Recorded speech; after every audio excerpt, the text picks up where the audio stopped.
নেক আমল দ্বারা তোমরা কেউ আল্লাহর জান্নাতে প্রবেশ করতে পারবে না।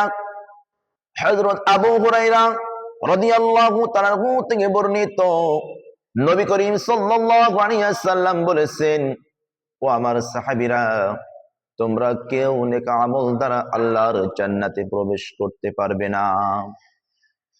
আল্লাহ রাসূল যখন এই কথাটা বলছিল, এই সময় আশরায়ে মুফাশশারা 10 জন সাহাবীদের মধ্য থেকে কয়েকজন জান্নাতি সাহাবী উপস্থিত ছিলেন।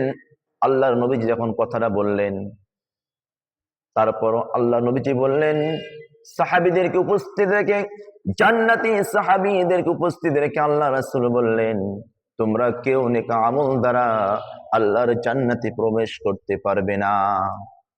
আমরা মনে করতেছি মাহে রমজান মাসের এই রোজা থাকতেছে, নামাজ পড়তেছে, এই তো এই আমল দিয়ে আমরা জান্নাতের বারান্দা কিনে ফেলেছি। আমরা এটাই ভাবতেছি, ঠিক না? আমরা কি ভাবতেছি কি যে যা আমল করতেছি এই আমল দিয়ে আমরা জান্নাতের বারান্দা কিনে ফেলেছি। কিন্তু আল্লাহর নবীজি বললেন না। তখন সাহাবীদের ভিতর থেকে প্রশ্ন হলো, ইয়া রাসূলুল্লাহ, ইয়া হাবিবাল্লাহ, তাহলে আমরা কি কেউ নেক আমল দ্বারা জান্নাতে প্রবেশ করতে পারবো না?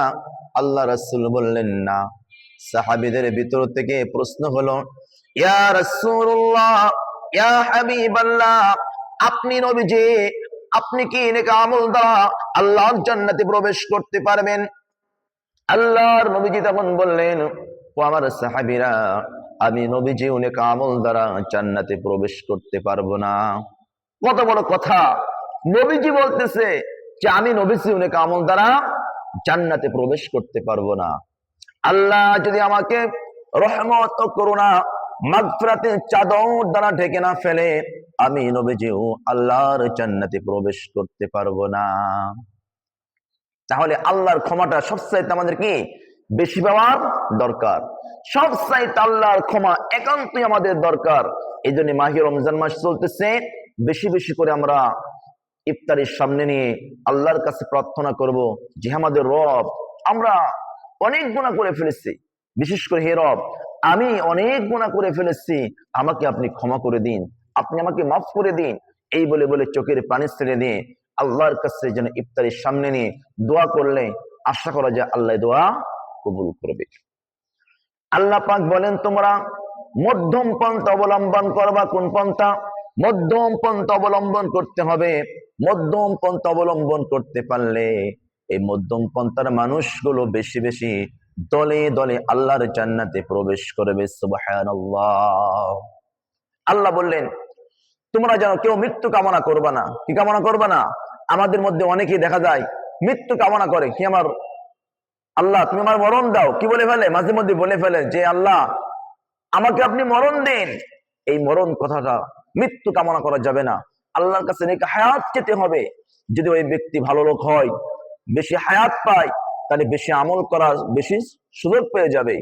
আর ওই ব্যক্তি যদি খারাপ ব্যক্তি হয়, বদগর ব্যক্তি হয়, তাহলে পারে সে কোনো এক সময় লজ্জিত হয়ে আল্লাহ তাআলার কাছে ক্ষমা চাইলে আল্লাহ পাক রব্বুল আলামিন ক্ষমা করে দেবেন। আল্লাহ বলছে, বান্দা ক্ষমা চাইলে ফাযকুরুনি আযকুরকুম ওয়াশকুরুলি ওয়ালা তাকফুরুন। বান্দা যখন আমাকে স্মরণ করে, আমি রব বান্দাকে স্মরণ করি। উদউনি আস্তাজিব লাকুম। বান্দা যখন আমাকে ডাকে, আমি রব সাথে সাথে বান্দা ডাকে সাড়া দিই। সুবহানাল্লাহ, সুবহানাল্লাহ। পৃথিবীতে এমন কেউ নাই, পৃথিবী যখন রাত যত গভীর হয়, দুনিয়ার অফিস আদালতের দরজাগুলো বন্ধ হয়ে যায় আর রবের দরজা খোলা হয়। সুবহানাল্লাহ। এই জন্যে আমরা আল্লাহর কাছে নৈরাশ হব না, আমরা আশাবাদী হয়ে আল্লাহ তাআলার কাছে প্রার্থনা করব। আল্লাহ বলেছে, তোমরা নৈরাশ কথাটা কখনো চিন্তাও করবে না। আশাবাদী হয়ে আল্লাহর কাছে প্রার্থনা করলে হয়তোবা আল্লাহ পাক আমাকে আপনাদেরকে ক্ষমা করে দিবেন। আল্লাহ হলে রহমান, তিনি রহিম, তিনি ক্ষমা করতে বেশি ভালোবাসে। এই জন্যে ক্ষমার মাস চলতেছে। এই মাহে রমজান মাসে আমরা বেশি বেশি ক্ষমা চেয়ে আল্লাহ পাক রব্বুল আলামিন আমাদের সকলকে ক্ষমা করে দিন।